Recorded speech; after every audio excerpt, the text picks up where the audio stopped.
واقعہ ہرہ میں مدینہ کی تاراجی کے بعد امام سجاد علیہ السلام نے مکتب کی حفاظت کے لیے سادات کی ہجرتوں کا سلسلہ شروع کروایا۔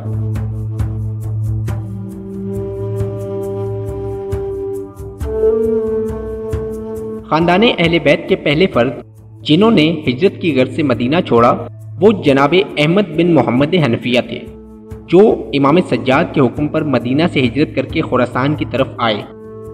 آپ کچھ عرصہ خراسان میں ہی رہے اور یہاں تبلیغ اہل بیت کرنے کے بعد قم کی طرف نکل پڑے، جہاں آج آپ کا روضہ ہے۔ اولاد اہل بیت کی دوسری ہجرت 68 ہجری میں ہوئی کہ جب امام زین العابدین کے فرزند عبداللہ البحر اپنے بابا کے حکم پر 25 افراد کا ایک قافلہ لے کر مدینہ سے سندھ کی طرف روانہ ہوئے۔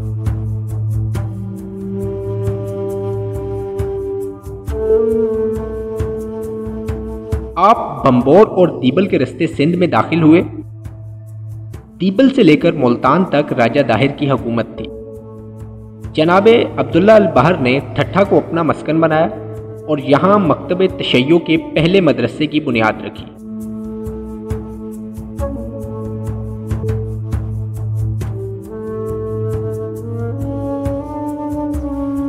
دیکھتے ہی دیکھتے ٹھٹھہ علم کا مرکز بن گیا اور مختلف علاقوں سے لوگ علوم آل محمد کے حصول کے لیے ٹھٹھہ آنے لگے۔ حضرت عبداللہ البحر اپنے آخری زمانے تک ٹھٹھہ میں ہی رہے۔ مورخین نے حضرت عبداللہ البحر کے مدفن کے متعلق جس قبرستان کا ذکر کیا وہ آج بھی اسی علاقے میں موجود ہے۔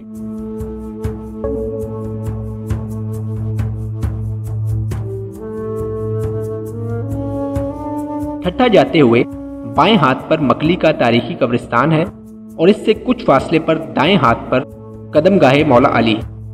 اس قدم گاہ مولا علی کے ساتھ ایک قبرستان ہے۔ ماہرین کے مطابق حضرت عبداللہ البحر اور ان کا خاندان اسی قبرستان میں دفن ہے۔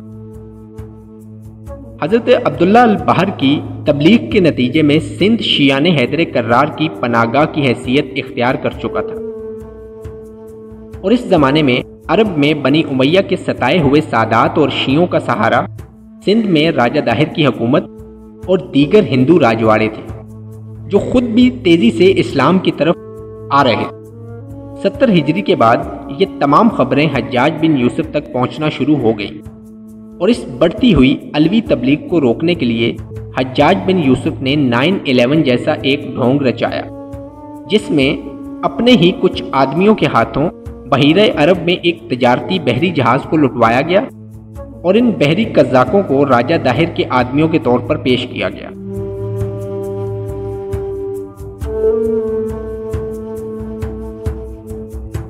یہ عبد الملک بن مروان کا دور تھا، لیکن حیرانگی کی بات تو یہ ہے کہ بمبور سے لکھے جانے والے اس خط میں بصرہ کے والی حجاج کو مدد کے لیے پکارا گیا، نہ کہ خلیفہ وقت کو۔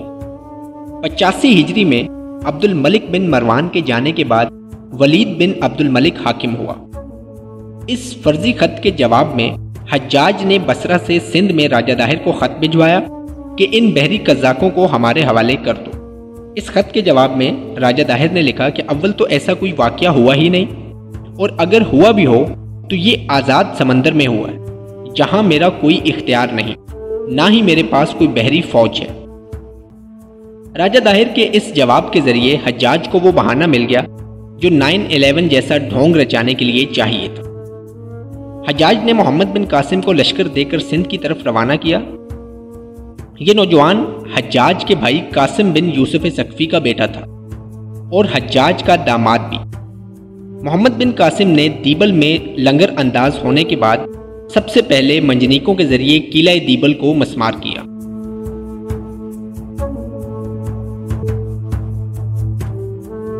مجموعی طور پر 6000 آدمیوں کو دیبل میں قتل کیا گیا۔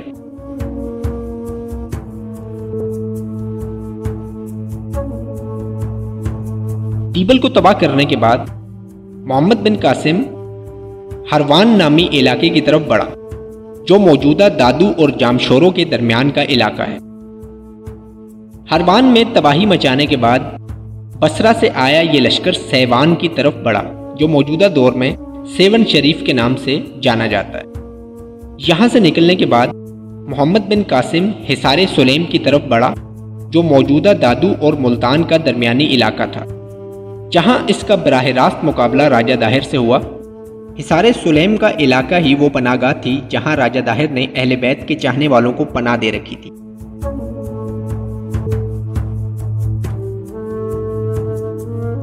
محققین کے اندازے کے مطابق موجودہ دور میں اس علاقے میں جو لونی کوٹ کے نام سے قلعہ ہے، شاید یہ وہی قلعہ ہے جہاں راجہ داہر اور محمد بن قاسم کی جنگ ہوئی۔ اس جنگ میں راجہ داہر خوب دلیری سے لڑا اور اہل بیت کی ناموس کی حفاظت کے لیے جان قربان کر دی۔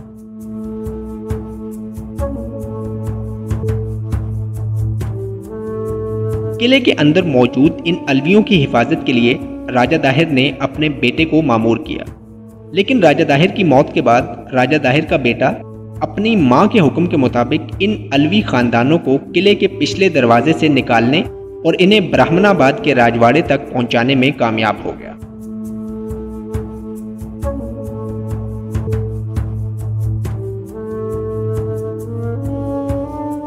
محمد بن قاسم قلعے کے مرکزی دروازے اور حفاظتی دیوار کو توڑتا ہوا جب قلعے کے اندر داخل ہوا تو اس نے دیکھا کہ قلعے میں موجود فوج کی سالاری راجہ داہر کی بیوی کر رہی، جو 15,000 راجپوتوں کے ساتھ مل کر بصرہ سے آئے ان خونخواروں سے لڑی اور جب تک زندہ رہی کسی شخص کو بھی اہل بیت اور اہل بیت کے چاہنے والوں کے قریب نہ آنے دیا۔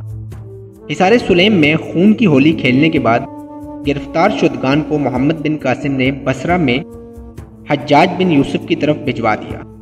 جب قیدی حجاج کے پاس پہنچے تو حجاج نے ولید کے حکم پر انہیں دمشق روانہ کر دیا۔ ان اسیروں میں راجہ داہر کی بیٹی رانی سرمن دیوی اور رانی پدمن دیوی بھی شامل تھیں۔ حصار سلیم کی تاراجی کے بعد محمد بن قاسم ملتان کو فتح کرنے چلا گیا۔ تاریخ کی گواہی کے مطابق اس پوری مہم میں دیبل سے لے کر ملتان تک محمد بن قاسم جتنے بھی مقامی لوگوں سے ملا، ان سب کے منہ سے خاندان اہل بیت کی تعریف سنی۔ یہی وجہ تھی کہ بالآخر محمد بن قاسم نے برہمن آباد جانے کا ارادہ ترک کر دیا۔ راجہ داہر اور دیگر ہندو راجواڑوں پر تو اس نے کافی ظلم کیے، لیکن اہل بیت رسول اور ان کے چاہنے والے جو سندھ میں پناہ گزین تھے، ان کے خون سے اس نے اپنے ہاتھ نہیں رنگے۔ ملتان کے قریب بن قاسم نے منصورہ نامی شہر آباد کیا۔ جب رانی سرمن دیوی ولید کے سامنے پیش ہوئی تو ولید نے سرمن دیوی کو اپنے تصرف میں لینے کی خواہش ظاہر کی۔ ولید کی سفاکیت سے بچنے کے لیے رانی سرمن دیوی نے ایک نفسیاتی حربے کا سہارا لیا اور ولید سے کہا کہ میں تو تیرے غلام محمد بن قاسم کے تصرف میں رہ چکی ہوں۔ کیا یہ تیری شایان شان ہے کہ تو اس عورت سے اپنی خواہش پوری کرے جو تیرے غلام کے تصرف میں رہ چکی ہو؟ یہ سنتے ہی ولید غصے سے بھڑک اٹھا اور سرمن دیوی کو آزاد کر دیا اور محمد بن قاسم کے نائب کو خط لکھا کہ اسے گائے کی کھال میں سی کر میرے پاس دمشق بھجوایا جائے۔ جب محمد بن قاسم دمشق پہنچا تو وہ مر چکا تھا اور اس کا جسم گل سڑ چکا تھا۔ بعض لوگ سرمن دیوی کے اس قصے کو تسلیم نہیں کرتے کیونکہ اس کے راوی شیعہ حضرات ہیں، اور واقعہ کو نقل بھی قاسم فرشتہ نے کیا جو بھلے ہی احناف میں سے تھے لیکن شیعت کی طرف میلان رکھتے تھے۔ تو آئیے دیکھتے ہیں کہ طبری، ابن کثیر، ابن خلدون اور دیگر مورخین نے اس کے متعلق کیا لکھا۔ انجام ان سب نے بھی یہی لکھا لیکن واقعہ تبدیل کر دیا۔ طبری کے مطابق 95 ہجری میں حجاج واصل جہنم ہوا اور اس کے کچھ دنوں بعد ہی ولید بھی مر گیا، جس کے بعد سلیمان بن عبد الملک حاکم ہوا۔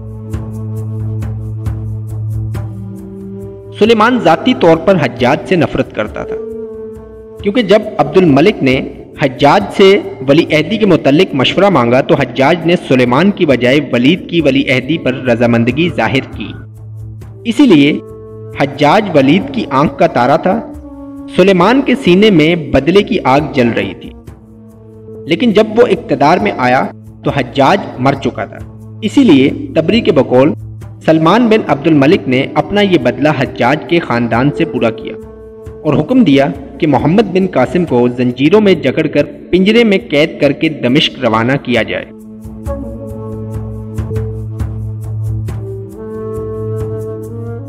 دمشق پہنچنے پر محمد بن قاسم کو زندان میں قید کر دیا گیا، جہاں اس کی موت ہو گئی۔ ان دونوں روایتوں کے علاوہ کوئی تیسری روایت اس نام نہاد باب الاسلام کے انجام کے متعلق نہیں ملتی۔